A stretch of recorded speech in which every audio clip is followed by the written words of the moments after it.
হাসিনা গত 15-16 বছরে বাংলাদেশের সবগুলো জায়গায় এমন এমন লোকদেরকে বসিয়েছে যারা ওই ফেসিবাদকে সার্চ করেছে। ফেসিবাদ কি জিনিস আসলে?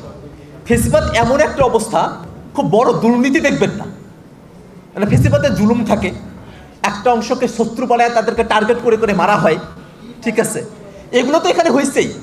অন্য অন্য জায়গায় যে ফেসিবাদ ছিল সেই ফেসিবাদের মধ্যে দুর্নীতি ছিল না, মানে ওরা অন্তত ওদের জায়গায় কিছুটা সৎ থাকতো।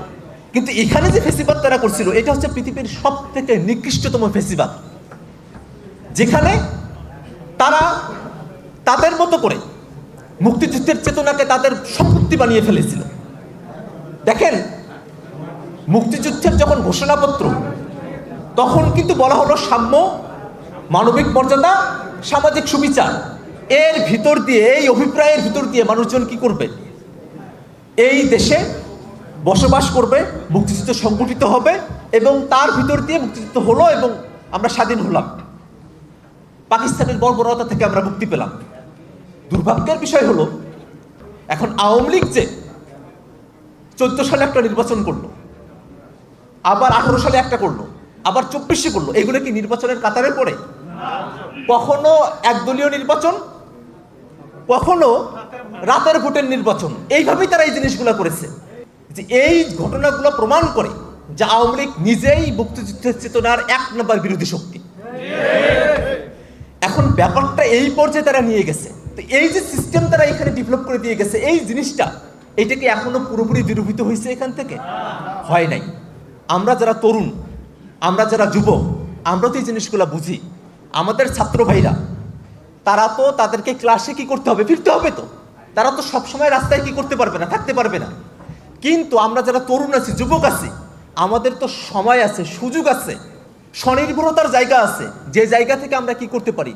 রাজপথে হাজির থাকতে পারি। এবং এই যে ফেসিবাদী ব্যবস্থাগুলো এখনো রাষ্ট্রের বিভিন্ন জায়গায় রয়ে গেছে, সবগুলো থেকে আমরা এই রাষ্ট্রটাকে কি করতে পারি? উদ্ধার করতে পারি। বাংলাদেশের একটা নির্বাচন কমিশন আছে, গণপ্রতিনিধিত্ব একটা আইন আছে, আর কি আদেশ আছে। এখন দেখেন, এই জায়গাগুলোতে এমনভাবে জিনিসগুলো করা আছে যেখানের ভিতর দিয়ে বাংলাদেশের রাজনৈতিক যে দলগুলো আছে, সেই রাজনৈতিক দলগুলোকেও চেক অ্যান্ড ব্যালেন্সের মধ্যে রাখা ক্ষমতায় আসার পরে খুবই দুর্বিষহ হয়ে পড়ে। আমরা কি এইভাবে এটা চলতে দিতে পারি? আমরা এটা চলতে দিতে পারি না। আমাদের এখানে শান্তিপূর্ণভাবে ক্ষমতার হস্তান্তর হবে সেরকম ধরনের পরিবেশ কি বাংলাদেশে আছে? এটা কিন্তু নাই। তাহলে আমাদের তো এখন হাতে সুযোগ আছে, কারণ আমাদের উপরে ভয় দেখানোর কেউ এখন নাই। আমরা এখন নির্ভয়ে, নির্বিঘ্নে এখন রাষ্ট্রটাকে পুনর্গঠনের কাজগুলো করে যেতে পারি। সে জায়গায় কেন আমরা তরুণ যুবকরা যারা আছে আমরা পিছিয়ে থাকবো? কেন আমরা আমাদের কাঁধে দায়িত্বটাকে তুলে নেব না? যে আগ্রহের জায়গাটা, এটা তো প্রমাণ করে যে বাংলাদেশের মানুষ নতুন একটা বাংলাদেশ চাই। পুরনো যে সংস্কৃতি আছে এর মধ্যে আর কেউ আমরা ফিরতে চাই না। আমাদের এখানে আমরা চাই যে বাংলাদেশে বহুদলীয় গণতন্ত্র থাকবে, তা অনেক রাজনৈতিক দল থাকবে, অনেক মতপথ থাকবে, তারা তাদের মতো করে রাজনীতিগুলো করবে। কিন্তু হানাহানি, কাটাকাটি, এই জিনিসটা হোক, এটা তো আমরা মানুষেরা চাই না। এই জিনিসটা বন্ধ তো আমাদেরকে কার্যকর কিছু পদক্ষেপ নিতে হবে। বাংলাদেশের বহির্বিশ্বের সাথে, অন্য দেশগুলোর সাথে আমাদের সম্পর্কের জায়গাটা কি হবে, এটা যদি আমরা ঠিকঠাক করতে না পারি, তাহলে বাংলাদেশ কি বিশ্বের বুকে মাথা উঁচু করে দাঁড়াতে পারবে? বাংলাদেশের সীমান্তে কোনো একজন মানুষ যদি মারা যায়, কাউকে যদি গুলি করে হত্যা করা হয়, সব রাজনৈতিক দলকে একসাথে কথা বলতে হবে।